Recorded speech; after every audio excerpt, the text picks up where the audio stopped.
to Lovin' the Time of Hydra, the Agents of S.H.I.E.L.D. 10th anniversary podcast. We are still on May 17th, which means you already heard everything that happened on that date 10 years ago. So we're just going to skip ahead to the most important thing that happened on May 17th, 2016, and that is Agents of S.H.I.E.L.D.'s third season came to an end with the episodes Absolution, which we covered last week, and Ascension, which we are covering today. Hello! I am Jamie Jirek. I remembered to introduce us this week. Good work. And I am here with my co-host boyfriend, and get ready for it, level 4 Agents of S.H.I.E.L.D. fan, Tony Poletto. I just want to thank everyone for this high honor. I'm really proud to be here. I'm proud to be Agent Level 4. Thank you all for listening and watching along. I know. Congratulations. Thank you so much. You've really earned this status upgrade. We have a first-time guest today, and I'm so excited. You might know him from Slayerfest '98. That's how I met him. He has a cool job that you're gonna really want to talk to him about. He is a fantasy and sci-fi beta reader. I know. Isn't that pretty cool? He also creates a lot of fun content on the internet with his husband, and he is an Agents of S.H.I.E.L.D. fan, so I'm really excited he's here today. Alastair Patton-Garcia is here. Hello. Thanks for having me on. Welcome. So happy to have you. Psyched to be here. Can you tell us a little bit about your beta reading job? Because that sounds really cool. So I haven't, off and on. I've been doing it more with self-published authors now. I used to kind of work with Tor and Orbit. They'd send me new copies of whatever books were coming out.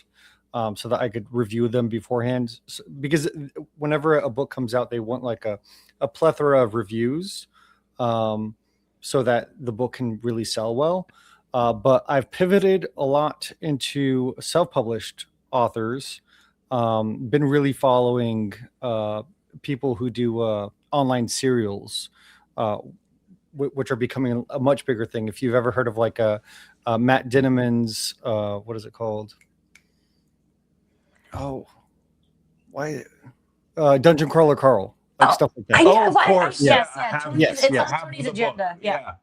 Yes. So that was an online serial, self-published as well, and then it was picked up by Ace, got really big, and so I think the publishing market has really pivoted a lot in the last 10 years, and I'm trying to pivot too with that. Cool. Awesome. That's really cool. So, Alastair, we just met, you and I, doing, I think it was the season finale of Angel Season 4. So Yes. I don't know you super well, which means all I know about you is that you saw my Agents of S.H.I.E.L.D. poster and you liked it. And I said, you're coming on my podcast. Yes. So tell us a little bit about your Marvel history and your history with Agents of S.H.I.E.L.D. Were you watching it live? Were you watching it 10 years ago? What's going on there? I was watching it live. I took a little bit of a break, I think, between season 3 and 4, like a big break because I was deployed. But I've always loved the Marvel movies. Was always there when we used to have midnight premieres. I'm not sure if y'all remember.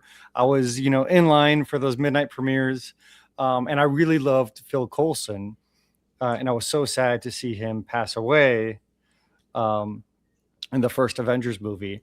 And so when they said that this was coming out and it had some of the people who actually worked on Buffy kind of involved, I was intrigued. And I am so happy that I was able to be part of that happening live. Because you probably know, I'm a big Buffy fan, big Angel fan. And I watched most of that after the fact. So it was really exciting for me to be able to follow Agents of S.H.I.E.L.D. episode by episode. I love that. Is Zach an Agents of S.H.I.E.L.D. fan? Not yet. Okay, So we'll get him into it. He watched this one with me today. So he watched it with me. Now, I was telling him about Sky/Daisy/Quake, and I was like, you don't understand how different this character is from who she used to be. Like, you don't understand the character progression. Now, it just turned into commentary about Ming-Na Wen and everybody in the show, and I think it's such an awesome cast of characters and actors that they brought together for the show. 100%. Yeah, make him watch the whole thing, please, for us. I want to shout out everybody in the chat. It is popping today. I see our boy T2 is here. T2. And everyone's cheering you on. They're so happy for you that you leveled up. I'm level 4, guys. It's really a big deal. Love that. It's it's kind of crazy how I can't believe we're done with season 3. I know. Like It's kind of a whirlwind, this one. Like I can't believe we've been doing this for as long as we've been doing it. Let's see. What's I want to thank our listeners for being with us for 3 years. Seriously, guys. And for growing with us and being live in the chat when you can and listening later when you can. Yeah. So appreciative of you. This is our last main pod until September when the season 4 anniversary begins. But follow us on Patreon. It's only $1 a month because we are going back to Dollhouse. Yep. We are. Alastair, are you a Dollhouse guy? I knew it. Look at that jaw drop. Alastair just dropped it. What's up? I feel like I never like hear from Dollhouse fans, and Dollhouse is so good. So especially season 2, but they knew that they were going to have to end it with season 2, and they brought everything forward. It was great. Oh, yeah, Tony's Dollhouse. also watching that for the first time, so Yep. he's a noob to everything. So We're like 8 episodes into that show. We're not too deep into it. Yeah, We'll definitely finish season 1 this summer, though. Okay, cool. But we're skipping next Sunday. We're taking the day off, but Sunday, June 7th. Is we're getting back into the Dollhouse world. Some of the chat's excited about that. That makes me really happy. Before we dive into this episode, Tony and I actually do want to talk about something pretty cool, which is that last night we got to see the staged reading of Red Sky, which is the new musical written and directed by Jed Whedon. It was a private event, which means we saw so many Agents of S.H.I.E.L.D. people there. Hive was there, you guys. Yeah, Hive himself. Hive was there. Hive was there. We saw Brett Dalton. We didn't talk to him, but Tom Lenk from Buffy was there. Karen Gillan was there. Karen Gillan was there. Felicia Day, of course, not surprising, was there. And a lot of the writers we saw. Craig Titley was friend of there. the show, Craig DJ Titley. Doyle. DJ Doyle. We talked to Kevin Tancherone. Yeah. So we didn't talk to Jeff Bell, but boy, did we want to. I really wanted to talk to Jeffrey Bell, but it just didn't seem like the right approachable moment. Yeah. But we didn't even see Jen and Mo, unfortunately. Saw their faces. Yeah, but I sent her a nice email telling her. But Tony, just real quick, just say what you thought about the show. I mean, the show was incredible. It's incredibly emotional. The music is awesome. It's essentially about a sort of post-apocalyptic story, but without kind of the sorrow and grime that you typically expect from that subject matter. There's a lot of light and a lot of levity and a lot of warmth and family. And it's just a really good sort of drama comedy with incredible like rock and roll music numbers throughout. Just 2 acts. All of it rocked. The finale was such a banger. Highly emotional, really good, thoughtful ideas in the story. Just like as best as you could expect from Jed Whedon, I think. Yeah, it was pretty beautiful, and I can't wait until I think in the fall it's going to be a full production that people can go see. So and we're going to buy tickets, and we're going to go see it as many times as we can. 100%. So keep an eye out for that. Follow at Red Sky Musical on Instagram. Again, I was helping them with a little bit with press, so hopefully I can continue helping them with press. Also, I just want you all to know that I realized when I sat down that this hat with my new haircut makes me look like Garth from Wayne's World. No, actually, no, it doesn't. It makes you look like Wayne from Wayne's World. Like Wayne? Yeah, Garth has blonde hair. You're right, I'm darker. Yeah. Either way, it's not the look I was going for, but I think I'm pulling it off. Hey, Schway. You are. Yeah. Thank you so much. I appreciate that. And one final thing about Red Sky is that one other person was there that walked by was Jeff Ward. And Tony doesn't know Jeff Ward yet, and he won't know Jeff Ward until December of 2017. But everyone knows that he's my biggest S.H.I.E.L.D. crush. And so I had to be like, I'm crushing, but I can't tell Tony why because he doesn't. Yeah, she was like, LOL, are you jealous? I was like, oh yeah, so jealous. And then she like kept bringing it up. So like, yeah. I kind of already hate this character. I think he might suck. I think he might be the worst character on the show. I think he's so hot. But that's fine. It was nice that he supported. All right, we're talking about Agents of S.H.I.E.L.D. now. And it's kind of confusing because his name is Jeff Ward, and then we have a Ward. Exactly. I double dislike him. Yeah. Well, we'll see. You'll in a year and a half from now you can form an opinion. I will. So we're talking about Ascension today. It was written by the one and only Jed Whedon, and directed by Kevin Tancherone. Who has also been on the show. We saw him last night. We love a brother-in-law collab. All right, Alastair, tell us what you think of this episode. How do you feel as a finale? What are your thoughts watching it? So as a finale, I really like it. I think that you can tell that they did not have the biggest budget for this. It mostly takes place, within like smaller sets, like the Quinjet and everything else. But they make up for it with awesome action. I love every single bit of action in this, and I think each character gets a moment to shine, which you don't always see with a finale.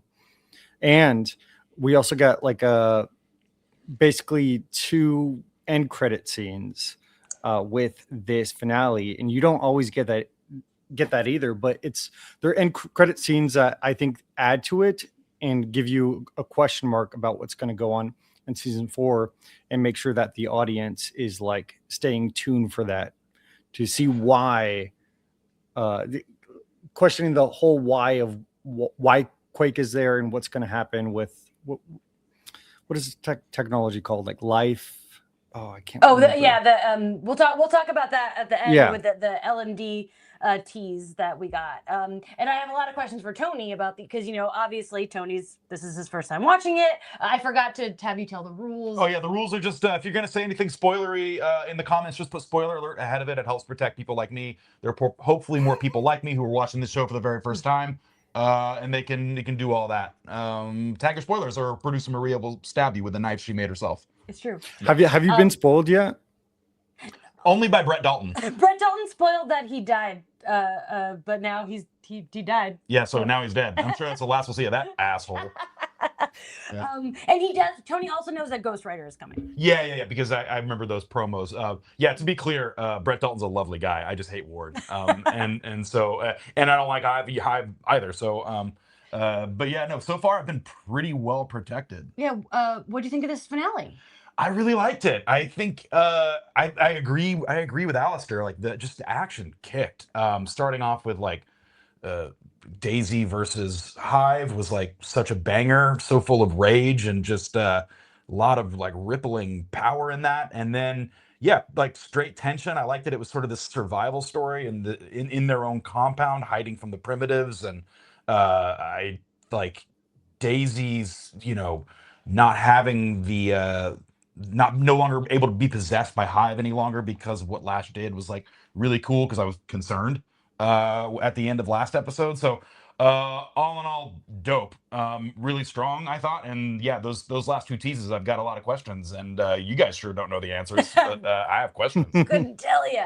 I've said probably 21 times on this podcast that this is my least favorite season, but I do love the finale. It's good. I think it's a great finale, and I do love what it's setting up. Obviously, I've also said 100 times that season 4 is my favorite season, so I'm jazzed that we're done. But I am excited to talk about this. Oh, now I have season 4 questions for you, but I can't ask them. Well, we'll do when we kick Tony out. We're going to kick Tony out. Don't worry. I will leave the room. Okay, before we dive into the episode, I do want to bring producer Maria on because she's been working on a fun project that I want her to tell people about. What's this? Yes, so I am making my way through each episode and attaching the top song of the week on Spotify. And then I've also started making a playlist on Spotify. So I'm going through season 1 right now. So far, I've gone through 14 episodes and there are 4 songs. Wow, that's amazing. Not a lot of needle drops. So, yeah. Well, no, it's the song of the week that we say. Exactly. So the staying power of songs, I'm learning, which I'm sure you can attest to, especially this year, is high. Yeah. So, Alastair, every week we say what was going on 10 years ago, and you missed that because these episodes aired together. So every time we're like, and the top song was, but the top songs really stick around. Like 6, 7, 8 weeks sometimes. But Maria, did you say when people can see that? So it's live now on Spotify, and I will be updating it and then adding obviously season 2 and 3. And then once that's done, I'm going to go back and do our Patreon episodes. So even if you don't subscribe to our Patreon, you can go and see what the top song of the week for, Firefly was. That's more my jam. That's going to be a little more nostalgic, a little fun, maybe more fun to go down that road. We also went through Firefly, Alastair, which I imagine you're also a fan of. Love Firefly. we were spoiled with shows back then, I feel like. 100%. And I've said it a million times. I'll say it again today. I think Agents of S.H.I.E.L.D. is the last network show I'll ever truly love. But Jed and Mo have a new show. They're writing a pilot, Skyward, but I don't know if it's going to be network or I don't know if that's anything. But we've got some new Whedon family content coming. Brandon Sanderson. Yeah. Yeah. Oh, okay. Are you a reader of the books? Oh, I love them. Oh, I no have the kidding. special editions right behind me. Amazing. no Okay, I was kidding. saying like as soon as Oh, if they get a series order, I'm going to Firefly. start reading them. Yes. All right, Oh, nice. well, I haven't finished Skyward yet, but got a Firefly back here. Actually, I have one up there too. Oh, Check it out. I love that. Yeah. No, Oh, but you should that's definitely amazing. check Brandon Sanderson out. He's really our modern, Tolkien. Oh, wow. Okay. And that's Yeah. funny because the chat's been talking about Lord of the Rings for some reason. I noticed that there's a lot of Lord of the Rings chat going on today. I couldn't tell you why, but we like to spread our wings and talk about other things. But not today. Today we are talking about Ascension. Ooh. So we picked up right where we left off, which is Daisy asking Hive to take her back. Alastair, when was the last time you watched this? We dropped you in kind of in a two-parter. Were you like a little confused? How did this work for you? I was a bit disoriented, where I had to like kind of look up what happened beforehand. I was like, okay, so where am I dropped right now in the course of the series? Because a lot of it in my mind melds together pretty well. So I was a little bit confused, but then I Googled it, so I was fine after that. Oh. Perfect. Yeah. She can't be swayed again. Yeah. Were you expecting that, Tony? Well, no, I think my prediction last week was that she was faking it, and was going to try and regain his trust in order to help facilitate Shield on the ground. But no, she really was just that. I mean, as they described, that addiction was so strong, and she was really wanted to get back, and she can't. Yeah. I really liked Ward play the way he played it was just like when he touched her, he recoiled in disgust when a piece of him was no longer there. It was a really nice little acting moment that I liked. A lot of good acting moments in this episode. Shit, yeah. And then we've got kind of an iconic Quake moment. Like I feel like Alastair, I don't know about you, but I feel like I have seen that image of her quaking in that moment like a million times on the internet. Yes, we're really getting into her being Quake. I think at this point, and especially her integrating her fighting with all the Quake powers, it just looks so good, and it's also like not too much, right? At the same time, because she could totally Quake, the airplane apart, but we're not doing that in this kind of area. We're really leaning into the choreography. Totally. Yes.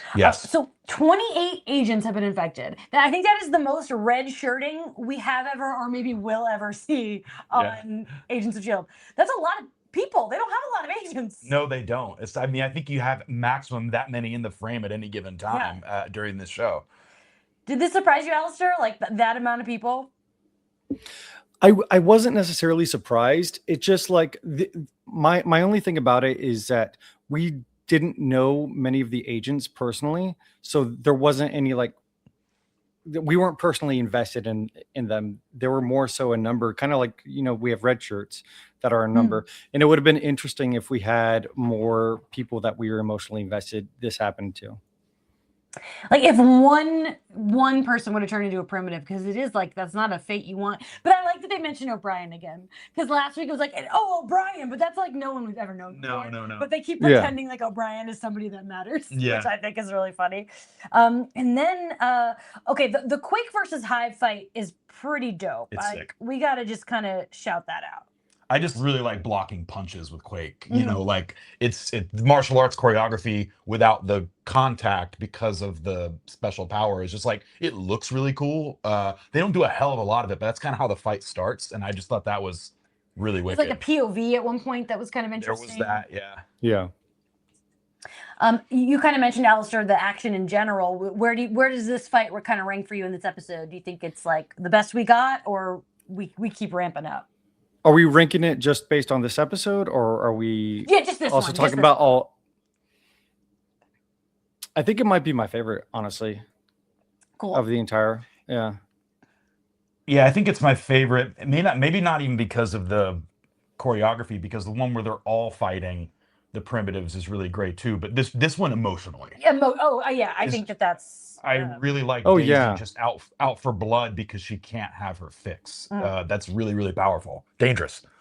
And them having to act, be emotionally, like her face has to be emotionally ready for what's going on at the same time as she's doing all this choreography. Like, I think that's a lot to do, and she does it well.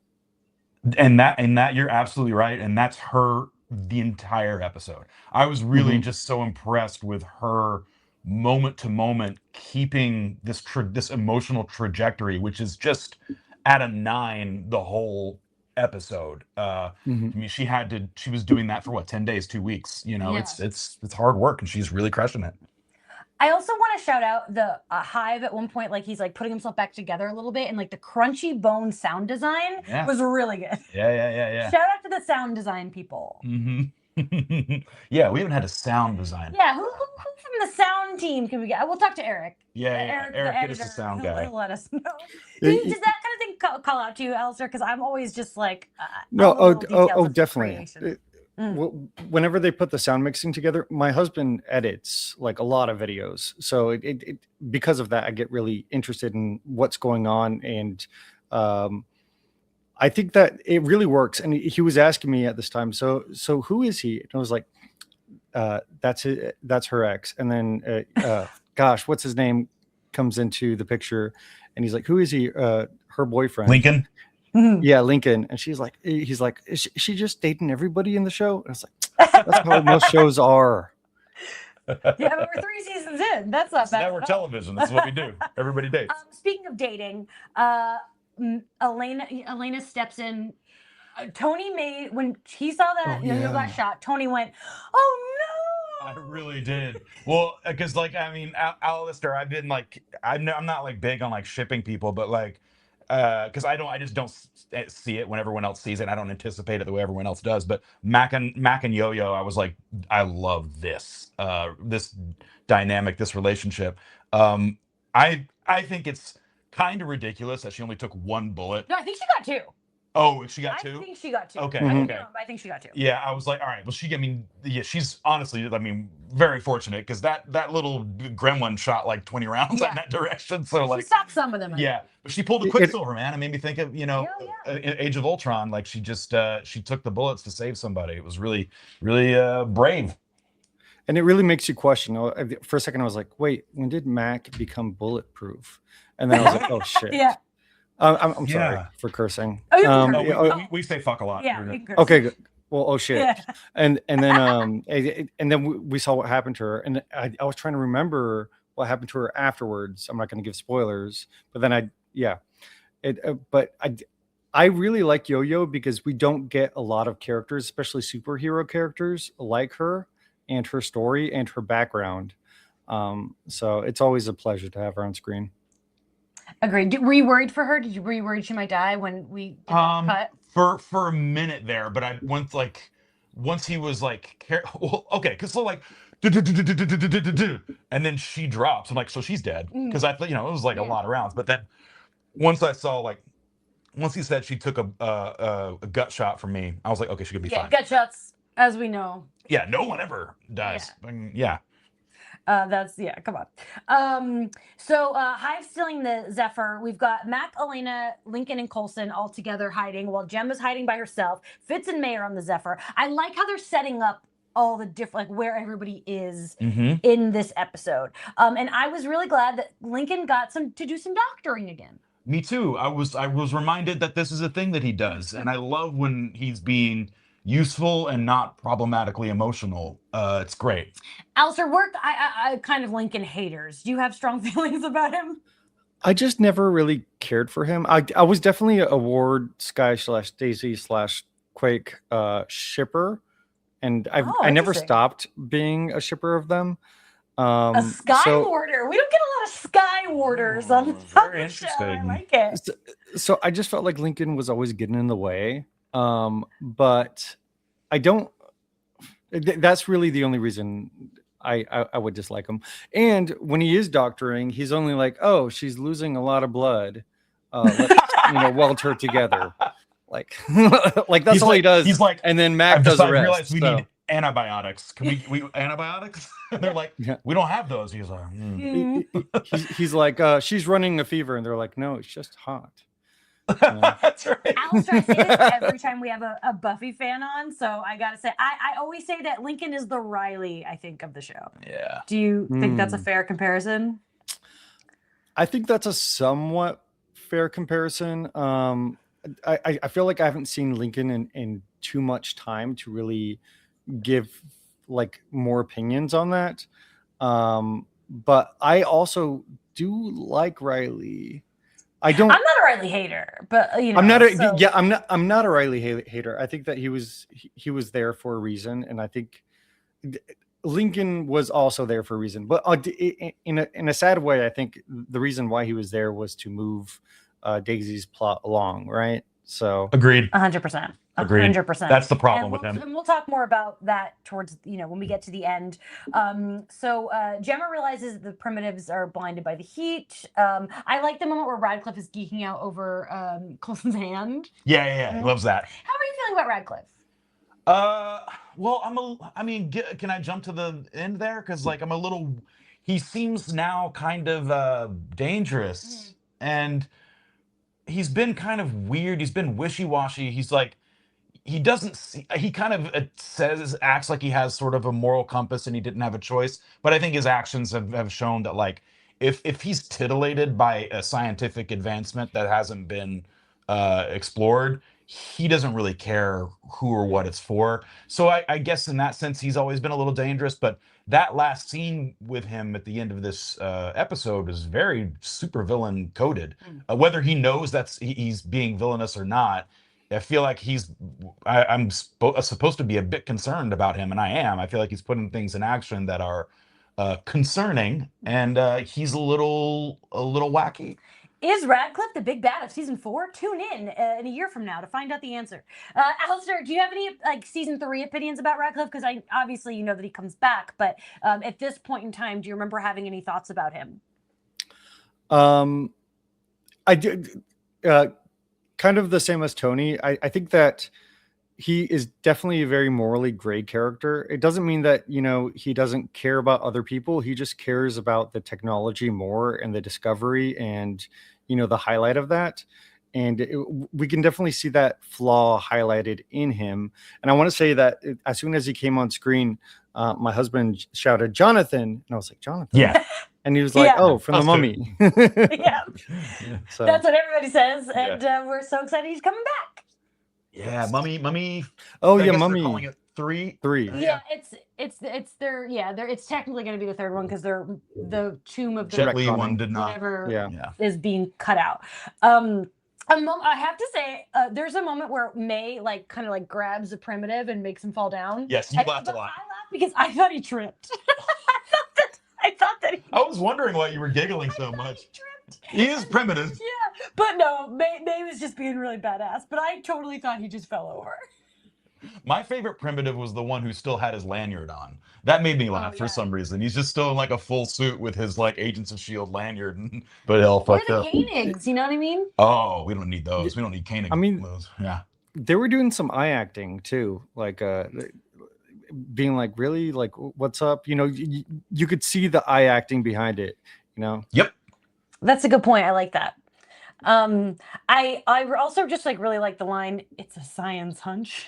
A science hunch is good. Yeah. Stupid, Jonathan. But it worked. Yes. Because of Gemma. Totally. Yeah. Then Alistair, I want to ask you about this because we get this really nice May and Daisy scene, and she's kind of giving her a pep talk, like, "Your powers didn't make you an agent, I did." And she's about to say something, and then she gets knocked out. Do you think she's going to tell her she loves her? No. Okay. What do you think? What do you think she was going to say? I think she was going to go in the direction of not that it's not your fault, but that she doesn't bear full responsibility for what happened, and that she needs to be able to move past this. Because I don't see May. I mean, stuff happens, but I don't see May as the "I love you," just even in a death, kind of situation. Drama scenario. Yeah. So she was going to say, "I don't say this enough," but what do you think she was going to say? She said, I know I don't always show it. Okay. But and then she got knocked out. What do you think? I care about you. I care about you. Okay, I care about Maybe you. not a Yeah, that's full better. Maybe not a full L word drop. No, Okay. I don't think so. Or maybe I don't say this enough, but I am disappointed in you. Yes. Yeah. Or like even I don't say this enough, but I still really struggle with what happened in Bahrain. I still carry these dark things, but I power through. Like it could have gone a few different directions, I think. You know Okay. what I mean? Yeah. And she's like just saying like I understand what you're going through. Yeah. Yeah. Chat, tell us what you think that May was going to say before she got knocked out. Great Fitz moment. Invisigun. Yeah, Invisigun. How did that happen? Where did we set up Invisigun's and I missed it? I don't think, not that I recall. It's just the thing we have. Chat will know. I was like, when have we seen this? I don't think we've ever seen this. And Fitz pulling out an Invisigun is the most hilarious writing yourself out of a corner I've ever seen in my life. I loved it. Yeah, I love it too. It's like a great Fitz moment. And that's what Fitzsimmons are for, is to write themselves out of a moment. You know, That's they're their like, whole oh, function. they're gonna come up with something. So yeah. Do you have a favorite character, Alastair? I would say probably Daisy. Mm. And I don't think Daisy would be many. Oh, you know what? May. Actually, Cole's no. Just go through the whole roster, man. This is great. This is great. They're my top three. But I also like Fitzsimmons. I think Fitzsimmons have like such an emotional journey throughout this entire, show that it's I'm sorry. I would say that it changes season to season based on what their individual storylines are. I agree. At this point in season 3, when it was airing, I would have said Fitz is my favorite character. Yeah. And that changes when a hot man named Jeff Ward shows up in season 5. But we're not there yet. Really excited. Daisy's still going. I like that. I've said this last week, and so Alastair, I'm curious of your opinion. Like, I like that Daisy's withdrawals are like literally like a drug withdrawal. Like she's actually like cold and shivering. How do you feel about that? No, I like it. We have to have like the physical symptoms that go along with the addiction, right? And it's always nice to kind of see that in characters and have it play out. But I mean, addiction affects different people differently, but this is a common symptom that we as the audience can immediately recognize. Totally. Another hilarious moment is when something gets thrown at Coulson and he ducks, and then we realize it was Gemma. It's just like a great duck. It's a really good, like, I like that there are sprinkled in comedy moments in this episode a lot. Yeah. He was a good throw, and he's good. Thank God Coulson's got reflexes. He about got clocked. It was really funny. All right, Tony. Radcliffe didn't know the SHIELD acronym. Do you got it? Oh, I don't want to do quizzes today. I hate a quiz. I hate it. That's fair. Last time we asked, you got it right. Strategic Homeland Intervention and something division. I always forget the E. No, you get Enforcement it. Division. Yes, there you go. Logistics Division. All right. You did a great job. It's really cool that Coulson can control the Quinjet from his arm. I mean, there's constant surprises with what that arm can do. Mm-hmm. Oh, they're really writing themselves out of these corners. They really are. I'm not mad about it. Yeah. That's TV. Alastair, did you remember the whole through line of like Daisy saw the future that somebody was going to die? I did not until I was watching this, and I was like, "What is she?"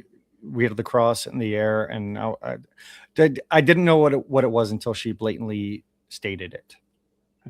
That's okay, because Tony also can't remember that. He's watching it every week. Yeah. Like he kept forgetting. But I imagine by this week you fully remembered. I got it. It was part of the vision. Yes. Yeah. And so they were kind of doing a hot potato thing this episode. It fell out of somebody's jacket at one point. Yeah. Yeah. How were you? Did you have a guess throughout, like who was gonna die? No. Did you think someone was gonna die, or do you think that it was just like a fake out? I either way. Like, I mean, honestly, they're. I wouldn't surprise me if they disproved that rule. If SHIELD managed to do that, or it was Ward, or obviously something. Anything could happen. Yeah. Like I don't really. I wasn't trying to play the guessing game with that one. If in doubt, it's Ward. Yeah. Speaking of Ward reboot, Nightmare Hellbeast. Very good. That was a line that Tony enjoyed. Yep. Okay, so I'm curious if either of you caught this, because I've seen it enough that I was like, oh yeah, because while Coulson is like hologrammed, he mentions Blake, and and in my head I'm like, oh, that's right, he's a hologram, because there's no other reason to mention Blake, but to remind us that the last time we saw Blake, he was a hologram. Did you remember any of that with Titus Welliver? No, I didn't, but Yeah. that's a good callback. I really like that scene too with him, you know, being like, I've always wanted to do this. Help us, Obi-Wan Kenobi. You're only a hope. And he gets cut off. Yeah. I love having anytime there's a Star Wars reference, because then I can post it on May 4th on our page. Yeah. Okay. I knew as soon as saw him standing there, Of because I was like, you're really still. Also, I want to say the Hydra VFX was like really good. Like his face. This is okay. So really good. Asking forever. I've been like, when am I going to see it? So Alistair, what'd you think? Rad. Okay. Kolpak. Mark Kolpak. That was their budget for the episode. No doubt. 100%. And well spent. Like, because like we said, I'm not lamenting the fact that a lot of the story was relegated to the interiors that we've seen a lot, because they made it tense and full of action. Save your money on that hive face. I really dug it. Yeah, I like the color of it a lot. Me too. There's like a kind of a purpley tint going on. I love purple. It's my favorite color. So yeah, well, you know, we talk about you know, the budget a lot, and especially and I think that just like when Mark Kolpak really is doing a lot with the budget they have for the effects. Yeah, and the other crew members will attest to that. Yeah. As such a Buffy fan, Alistair, how does like VFX monsters, do they kind of like turn you off a little bit, because being so used to like the practical ones? Sometimes it does for me, but not in this case. Sometimes it really depends on how it's applied. I think in this case it's done really well. But I am a big fan of the practical effects, all the makeup. I think people do a lot of good work doing that. Not that they don't do good work doing the VFX, but you can have like the spectrum of good VFX to bad VFX is even just Marvel is crazy. Oh yeah, it's so true. And I just like something tangible. You know, even bad in camera effects are just you can feel it. It's like it's more engaging. I think we're collectively learning that, like relearning that truth. Yeah, and it's easier for I think actors to emote, you know, when it's not VFX than what it is. Yeah, good point. We get like a little Lincoln versus James, which I think was a well-earned little fight there. Totally. And then Daisy and Lincoln have their googly eye moment, but he gets exploded. Yeah, exploded. How are you feeling in that moment? Well, I wrote Lincoln went kablooey. That's how I felt. And listen, I hate Lincoln. I just, this last chunk here is literally just like feeling sad for him dying, and I'm there. I'm on the ride. Yeah, like, I think I love him in this episode. I think they do a really good job giving him his hero moment. I do too. But did he like spark a fuse? Like what? What blew up on him? I felt a little confused about that. So James has like the fireball power, and he I don't know if it was one of the like pool balls. Yeah. But he threw something fireball-y at him. Yeah, and it. Okay, got it. Yeah. Took a chunk of him. This Lincoln and Daisy kind of scene where he's hurt. I like that Fitzsimmons kind of like gives them their moment, and it's like really heartbreaking because they know what it's like. They've gone through a lot of shit together. Yeah, that was tender. You know what I didn't like though, and Alistair, I'm going to take this to you first because we've already talked a little bit about the addiction thing. Is that he's like he knows, he's like I'm an addict. I know that you went back to him. Because I know what it's like to hit rock bottom. And then it's like, oh yeah, because he was an alcoholic. But then he has that line that made it seem like, but he's also addicted to her. This is my thing. I don't like that either. Did you catch Go that? ahead. I did catch that. And then I also, for some reason, thought that he was referencing her in Ward, as well as like, oh, I'm addicted to you. Are you like you're addicted to Ward or something like that? So, but I think it's odd to like I get where you're getting from saying you're addicted to a person, because that does happen and it can be like horribly toxic, right? But Yeah, And as that was weird. Kevin is saying in the comments, like Lincoln has an addictive personality. Like a lot that happens a lot with addicts. Like you might give up something, but you're replacing that feeling with something else. This That's is so common. kind of been my That's true. Lincoln thing the Yeah. whole time. Is I think that his behavior about her and towards her has been a little weird, and in an addictive way. In like, I have to have her. I'll do anything. Like so much of that level of like visceral affection for somebody has made him make a lot of poor choices or whatever. Ultimately, it made him make the ultimate sacrifice, which like, you know, good storytelling or whatever. But like it's been part of why I've never shipped these two, is like he's kind of looming in his love for her, and it's a little intense. I did Yeah. appreciate when he was like, maybe we have to figure ourselves out first. Yeah, it was weird. He was breaking up right before he died. I don't think he was breaking up. I think I Taking a break. was more of a, you know. Yeah. He said, let's- we'll circle back after my death and then see Yeah. how things go. Exactly. So Daisy ends up with the necklace. I had this thought watching it today, and I'm curious if this entered your mind at all. So Jed's musical that we saw last night, religion played a big factor into this musical, and that made me wonder, think a little bit differently on the cross necklace and what it could mean. And I'm wondering like what religion does to his writing in terms of how it affects how he sees things. I don't know if he's a religious person. I would have to guess maybe not. I wouldn't, but I think it definitely, I think that Jed Whedon has some kind of history with it based on his writing. Yeah, I think one of the songs is called like "God Is Love," which is I think about as best of a sentiment as you can muster when it comes to a religious point of view. But like a lot of what's in the musical that we saw in Red Sky, spoilers for those who see Red Sky whenever, is Buddhist. There's a lot of Buddhism in there, and so I'm like, I think he's interested in the dichotomy, interested in like what it means for an individual. There's never anything dogmatic in anything he's written or created, so that's good. Yeah. Yeah. I don't think we'd be here doing a podcast about one of his shows if it was. Yeah. Alastair, obviously you didn't see the musical, but do you have any like thoughts about the symbolism of the cross? I didn't have any thoughts at the time, but I don't mind. And actually, I kind of welcome when people talk about religion in shows in a very subjective to them, but objective to the audience way, where you can kind of like, and with the cross, I mean, we have Lincoln's death in this episode, and it's just like and then we have Ward, who's back to life, but not him, you know. It's just like we have a lot of cycles of death and rebirth in this show, so I think it's relevant.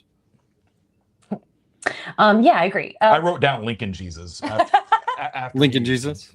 Lincoln after he exploded on the plane. I was like, well, that's he Lincoln Jesus. I guess you're right. Yeah. Somebody in the comments, Schultz did say very Jesus coded. So I think we're all on the same page here. Okay, big fight. Shotgun axe. I needed a little more gore from the shotgun axe. I mean, I saw people get shot and axed, and there wasn't a drop of blood. Well, I was a little disappointed about that. But I like that everybody's involved in this fight. Colson, Mac, May, Fitzsimmons are both in there, and like I just want to shout out Kevin Tantrone's work and directing this scene because it's pretty dope. I think that this is my favorite action of the episode. Fair, really close second for me. I'm with that. Yeah. Anything about this, Alastair, that stood out to you? No, I completely agree with you. It's really nice when we see everybody involved in the action. And like you said, like directing that must have been some good, like hard work to get right. So, yeah. And then we've got the big final moment. I have so many notes, so I'm gonna try to not just fully explain everything that happened. But so Hive shows up. She believes Lash saved her so she could end things. But oh no, Lincoln is here, and he zaps her out. So I just want to touch base.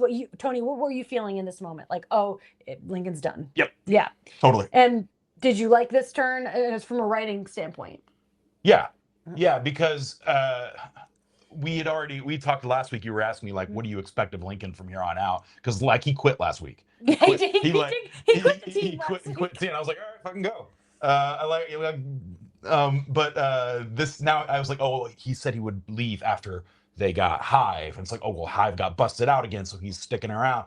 So my assessment was like, I'm sure he'll just kind of like, you know, learn what Coulson was telling him, which is that you do belong here and you're a valuable part of the team. And I figured he'd stick around. In this case, he just got blown up in space, and I think it's better. Okay. Yeah, and because like this character is here for just to be emotional things for Daisy and other plot things, and it's not like it's terrible writing, but like I'm not going to miss what he brought to the frame. Yeah, I think that's kind of it too. Like if you were going to tell me pick one member of the team to die, Yeah, it would have been him. Alastair, how do you feel about how this all came together?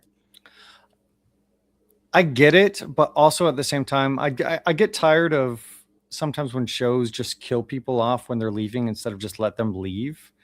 You know, and they definitely wrote themselves in. Well, they purposely wrote themselves into, oh, it has to be somebody, you know, on the Quinjet going up there. When we know they could have at the same time wrote that, you know, that they had a remote control of the Quinjet and did the same thing.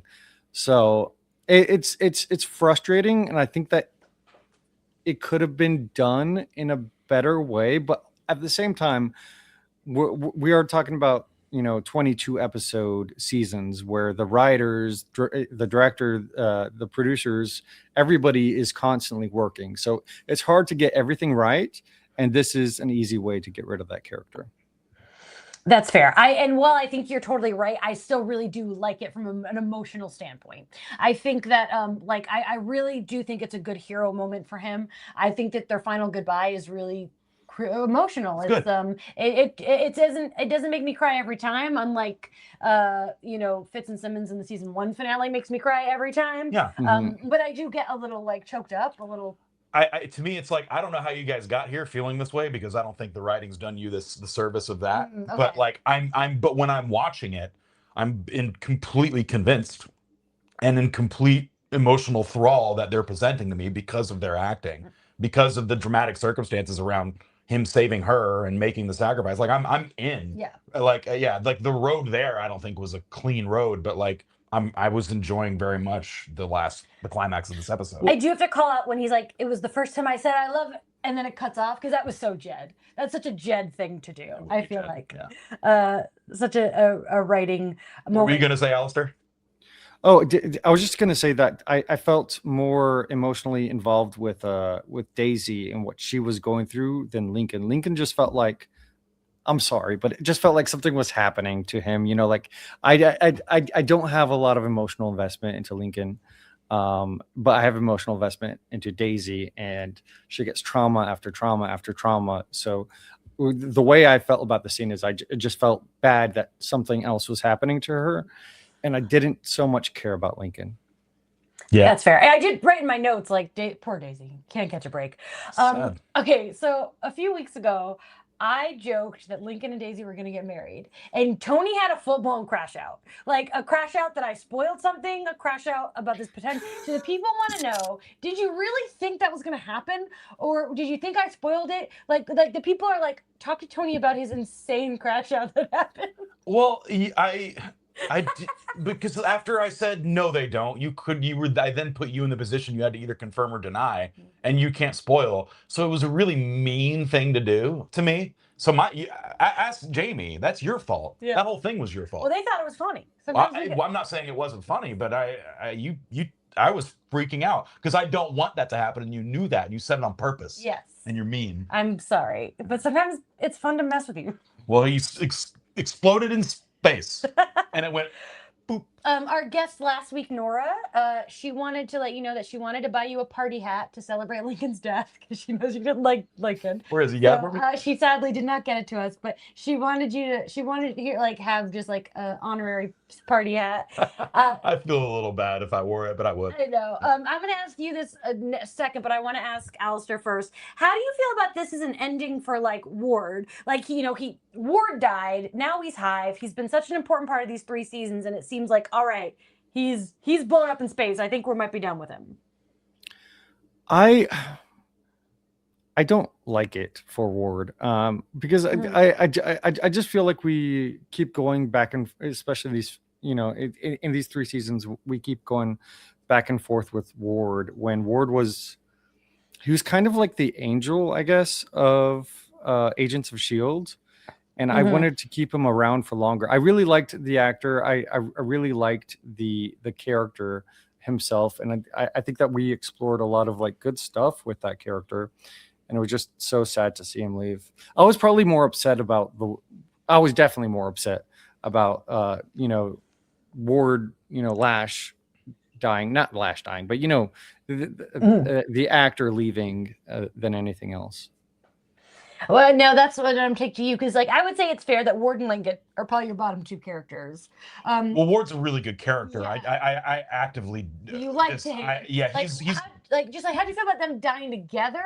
Oh, cool. Okay. Yeah. I thought that was a cool scene. Like, I think I like there's no reason to fight any longer. So we have this conversation. Like, that's cool. Yeah. I like that, like, kind of scenario. Yeah. He didn't try to sway him, which I like. Yeah. Yeah. It was just like, there was no point. We're floating. It's like, it's over. So taking all of that out, it's interesting. What do you say? What do you talk about? So like, I thought that was cool. I'm sure Ward's coming back. I'm worried that Jonathan's gonna make a Ward out of whatever he's making that lady out of, or whatever. Like, okay. I don't know. I don't know how Ward's coming back, but I know, like, I don't anticipate that we're done with him. Brett did say I died 3 times on that show. 4 times or something like that. Like, we've seen him technically die twice. Yeah. But I don't. All right. So I'll just have to, I guess I'll find out in September. I hope I don't accidentally. Find out in 2030. Or 2030, whichever. So we'll see. Oh yeah, because you can't really skip ahead, can you? Nope. Yeah. Wow. We have to. The podcast will be going until 2030. Oh, that's wow. But I do want to say, like, it was interesting watching this with my husband. I was like, yeah, that's her 2 love interests. They're dying at the same time. I was like, that's it. It is for Daisy. That's it. Yeah. Then we get the time jump. I love that, Gemma. What now? 6 months later. It was fun. It was a fun jump. And there's so much, like, Daisy's been missing for 6 months now, doing her own thing. She's got her own murder board. Yeah, she's got a board. Yeah, Coulson made it for her. Coulson and Mac staking out. Okay, so this is cool that Daisy's with Polly and Robin. Right. Because we had Bjorn Johnson, who plays Charles, Robin's father, on the show, who's only in 1 episode and dies. But we talked about this when you left the room. His legacy kind of lives on because we see them again. Yes. So that was he had said, like, it's really, that was cool for him. She's out there doing whatever, bringing closure to that family, which is nice. Talk about her look for a second. That was my next question. How do you feel about emo Daisy? Fucking hot. Super into it. Yeah. Alastair, what do you think about this look? I love it for her. Whenever you go through an emotional moment, sometimes you gotta change your looks. Wear some eyeshadow and some sleeves. Yeah, I love her as a vigilante, and in a way, she's kind of touching back into her Sky persona, who was a lot more of a vigilante, a lot more of somebody who's not part of an organization but works by themselves. Yeah. Can I ask Maria, as someone who's deeply into the emo world of music and aesthetic, and it's like, can you tell me how you felt about Daisy's new look, if you're available to tell me?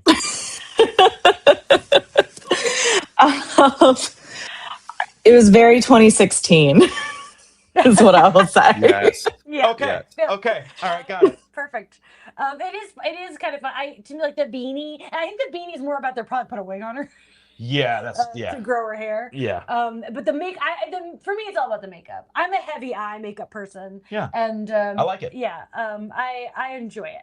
It's not my favorite hair. It's a little too flattened, but I will say my favorite. Well, actually, no, I'm not going to say what my favorite Daisy hair is. I'm reining that back in.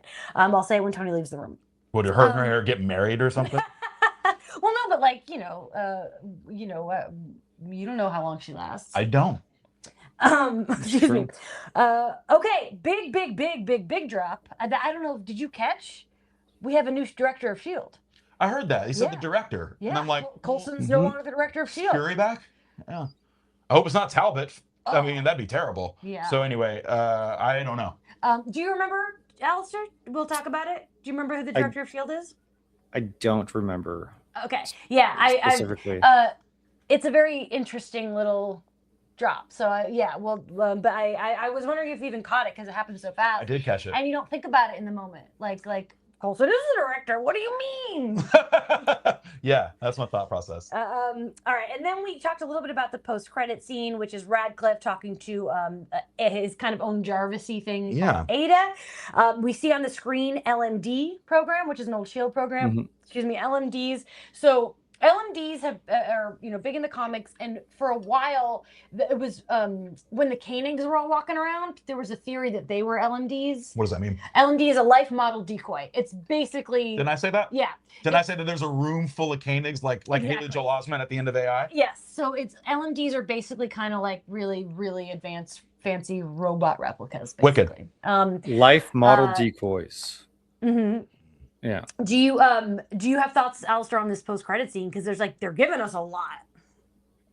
They are giving us a lot, and I really don't have thoughts without spoiling the next season. All right, we're about to kick Tony out, so I want to say they give us a lot in the next season as well.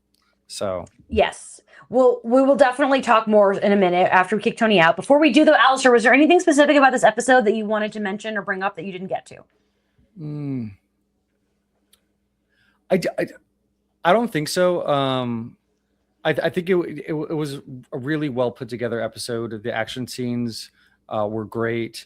I think that there is a lot of emotional elements that are woven in, as well as comedic elements at the same time. And I really like that we get those two tastes at the end, which we don't often get with a finale. So we get those tastes of what's going to happen next. The chat's mentioning this, and I forgot to bring it up, even though it was in my notes. Is that did you catch that Daisy was trying to set up Polly with her dad with Kyle MacLachlan at the end? She was like, yeah. She's like, I have a guy you want to meet. He likes animals too. Oh yeah. I was a little confused. A lot was happening. I was like, what? Yes. I was too busy being like, is that the wife and daughter? Oh, it is. Like, yeah. Yeah. Bring him back. I know. MacLachlan. Any other thoughts that you had about this? No, I did it. Cool. I just want to say again to thank everyone for joining us on the season 3 journey. I'm sorry for the amount of times I said this was my least favorite season. We can move beyond that now. A couple things I wanted to do history-wise. Chloe Bennett had said at the time, this is the end of a chapter, more than a chapter. This might be the end of the first book of S.H.I.E.L.D. The finale feels like the end of something bigger, and the beginning is a whole new tone for the show. It's completely nonstop. It's shocking, and it also is just really sad. And I think she's right in a lot of ways. Even though we don't have a 4th season yet, she didn't have a 4th season at the time of saying this, but it does feel like the first. I agree with this in a way. Well, I'll have to see how season 4 starts and how much holdover there is. Yeah. You know. Yeah. Well, it's also I feel like emotional letting coworkers go, right? You know. Because even if they do greenlight it for season 5, that's still a goodbye. 100%. It is, and it was very clear that this show had a family dynamic. So yeah, I'm sure to lose actors was sad. But you gotta kill what? Oh no, that's cool. Someone said the Quake newspaper is in Across the Spider-Verse. Oh hell yeah! I forgot about that. Yeah. I didn't know that, and that's really cool. Neat. The writers confirmed, I saw that people in the chat were talking about this, that Daisy and Lincoln's goodbye was not intentionally an homage to Cap and Peggy in First Avenger. I thought because it's a very similar scene. I did see people talking about it, and I was like, why are we talking about Steve and Peggy? And now I obviously full circle. But it was not on purpose. It was just more of this is an emotional thing. Don't get me started on Steve and Peggy. We'll be here for hours. We have feelings too. Yeah. They at this point they did know they were getting a season 4. It was renewed in March. Word. So they were able to give us a little bit of cliffhangers and stuff without having to wrap things up. Because I will say, without spoiling anything, season 5, the way it ends is this might be the series finale. Yeah, they didn't know. Yeah. So so there's things like that. All right, before we kick Tony out, Tony first, why don't you say some thank yous? I'd like to do my MVP first of the episode. Oh, I'm sorry. I forgot, Alistair. We pick an MVP, everybody. So think about yours for a second. Who's your MVP? Chloe Bennett. It's Chloe. It's Chloe. She's incredible in this episode. Yeah, she's really Alistair, is she your MVP too, or do you have somebody else? So are we talking about MVP in terms of the actor in the episode? Anything. It can be a potted plant. Actor, somebody in the background, anything you want. Effects, whatever. Okay. MVP, Phil Coulson's hand. good it. though. That's And good. it got It a calls major the plane over. upgrade this Yeah. this week, so I appreciate that. The chat is mostly saying Chloe as well. Yeah. All right, now, Cool. Thank you, Stephanie at Eclectic Muses for doing our artwork. Thank you, Ryan Mira of Yellow Pills at Yellow Pills Music on Instagram for doing our theme music. Thank you to producer Maria. Thank you, producer Maria. You're welcome. And thank you, Alastair. It was so fun having you on, buddy. No, I really appreciate y'all having me. Thank you. all right, Tony, it's time for you to leave. I'm leaving the room. Get out of Gotta here. go.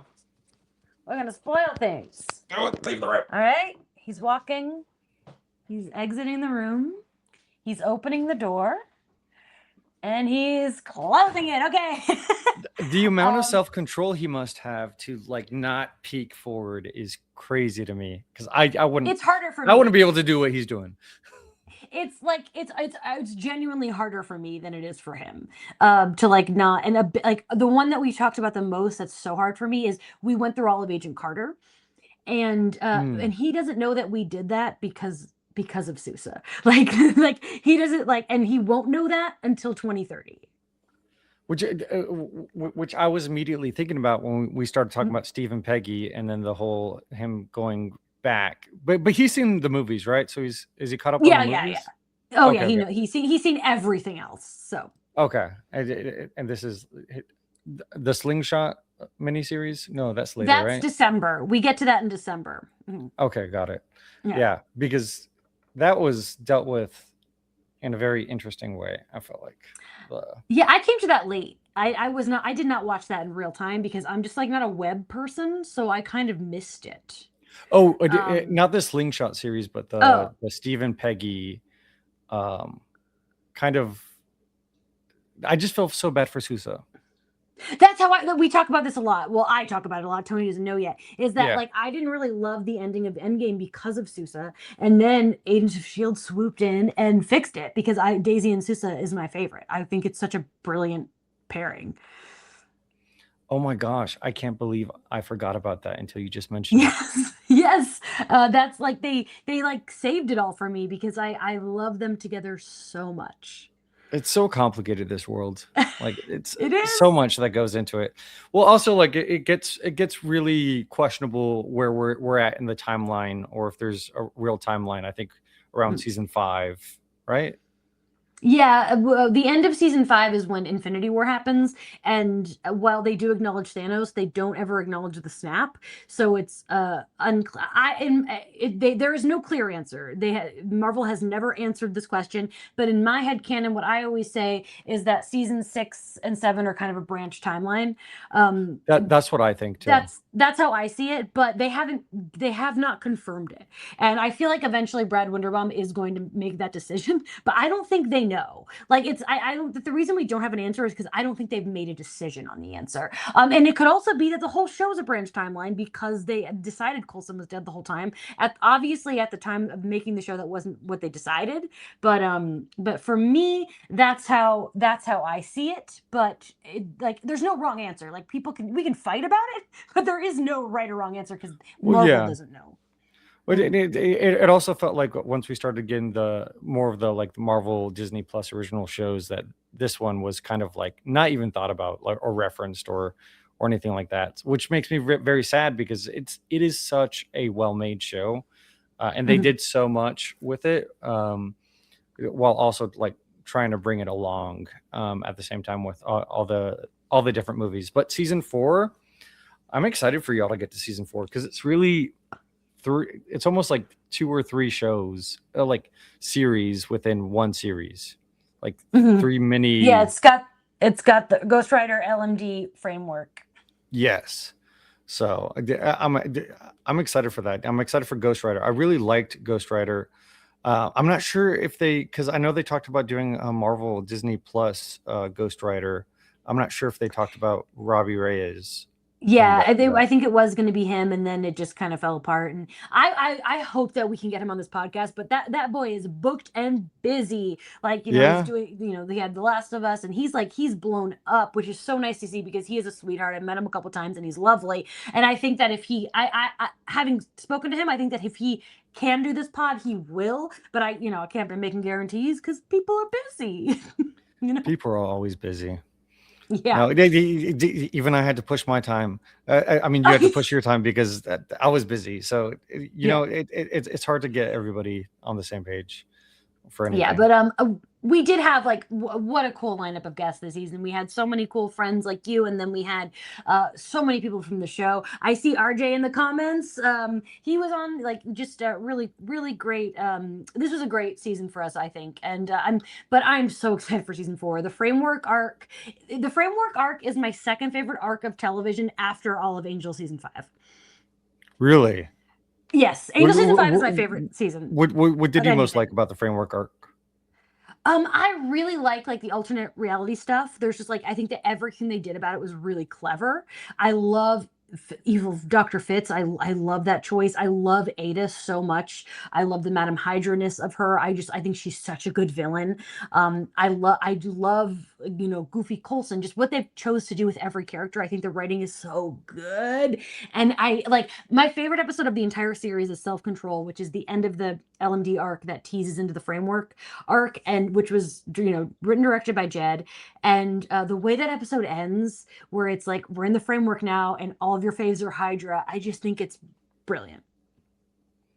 Yeah, it's nice when we're able to get character work like that.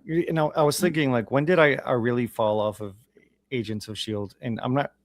It might have been after Framework, because I know it was after Framework or middle of season 5, and then I stopped watching it, not because anything bad happened, but I just didn't have the time, and then I had to go back and rewatch all of those. Yeah, we get that a lot. A lot of people, I hear a lot of people say they dropped at season 4, and I'm like, but no, go back. It's so good. But I do really appreciate this post-credit scene, because it's they're teasing the LMDs, they're teasing Ada in a way that Tony was saying how is Radcliffe going to be evil, and it's he facilitates a lot of the evil, but he's not. He's not the bad. He's not a very good guy, but he's also not the bad guy either. He's not the bad guy. He's incredibly smart, but also incredibly stupid. Yeah, exactly. 100%. The decision-making process is not there. Mm-hmm. He has and then.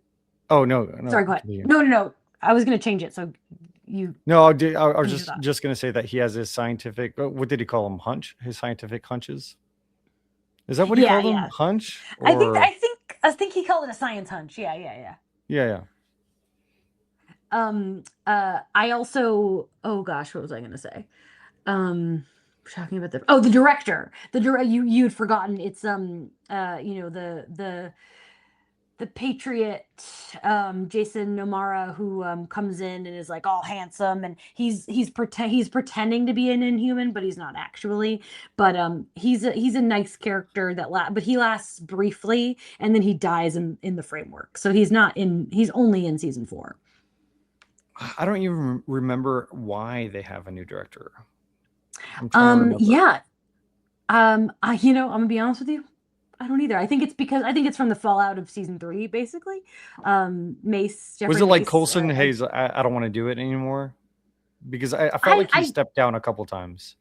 Yeah, I think it was I could be wrong because it's been a minute, but I feel like it's a mixture of Coulson feeling like he fucked up too much in season 3, so he steps down. I'm pretty sure is what happens. Because there's really no one to tell him to do that. So I believe he does that just to yeah, that's what everyone said. Yeah, that's what I thought. Because of everything that went wrong, he decides to they need a new face and everything. Kind of like Wesley taking over Angel Investigations for a little bit. Yes. Yeah. Exactly. Yeah. I met a girl this week. We were hanging out at a show at Pappy and Harriet's in the desert, and her last name was Wyndham, and I kept being like, hey! But I didn't say anything because I could tell she needs to marry a Price, right? Exactly. Oh my goodness. She can be Wyndham Price. Yes. We have like an ongoing joke that if Buffy comes up in the show, that people have to drink, and it's just like in every episode, everyone's just drunk by the end of Oh no. by the end of it. Well, I just got a Yeah. monster, so. Oh yeah, I was drinking a Celsius. So, Yeah. Alistair, it was so great to have you. Thank you for joining us. Is there just any other thoughts about Agents of Shield that you want to say before we have to say our official goodbyes? No, I just want to say I really appreciated the show when it came out. I was a big Marvel head back when the show came out, and I thought it was a really cool concept to have a show that went in line with what was happening in the movies. Kind of like everybody's like, so what's happening, outside of this? Like, what are the cause and effect of everything? And I think that this show for me really satisfied that. And I know it's at least to me, the people I talk to, it's not like a show that everybody keeps up with, but it answers a lot of questions people have about the Marvel universe, and it has incredible characters in there that I wish had a bit more crossover with the movies, because it'd be so sad not to see Quake or the Cavalry or even Coulson again in the universe. I know. And I'll be so- really upset if Secret Wars doesn't give us some kind of crumbs for Agents of S.H.I.E.L.D. Like, come on. Exactly. Or even just like if we had like a mini 8-episode kind of, Agents of S.H.I.E.L.D. again, I think that'd be great. We don't have to have 22 episode seasons anymore. Even 1 or 2 a year. I think it'd be great to bring these characters back and really explore where they're at right now. Yeah, anything. Again, crumbs, please. Alistair, where can the people find you, follow you, see your stuff? I'm at Alastair J. Patton on all things. I am also on my husband's YouTube channel called AZB. We mostly do vlogs, and I also run a book club on his Patreon, AZB Plus. We're covering Down the Drain by Julia Fox this month. Wow. But she wrote a book. Oh yes, it's so good. And if you read it, I definitely recommend the audio, because the crazy stuff that happens, it's insane. But we cover everything from like fantasy, memoirs, literary books. It's a big spectrum of books that we cover. But this month we're doing Down the Drain. Actually, next month we're doing Dungeon Crawler Carl. So it'll amazing. Be I definitely want to read Skyward, and I'm wondering if we should have like a Skyward book club on our Patreon or something. So you might be hearing from me about that. Because that'd be really cool. And hopefully it's kind of a gateway drug into the rest of the Cosmere and Brandon Sanderson and all that stuff. Yeah. Cool. I'm ready. Thank you again for being here. And I want to just thank again our listeners for joining us for season 3. I think this was our best season, and that means that next year is going to be our best season, and we're just going to keep climbing up and up and up and up. Again, we're done till September, but we'll be back on Patreon. So join us on June 7th. We'll be back for Dollhouse. I'm going to be honest with you, I don't remember which episode we left off, but I'll know before we get to that. In the meantime, subscribe. You have a whole summer to catch up. Tell your friends to catch up. If they're Agents of S.H.I.E.L.D. fans and they want a podcast, have them listen to us. Or if they're not Agents of S.H.I.E.L.D. fans, have them watch the show, and then they can listen to the podcast, and they can leave the room when Tony leaves the room. So much stuff. So much love. The chat's giving you love, Alistair. We appreciate you guys all. Have a great Sunday, and we'll see you in September.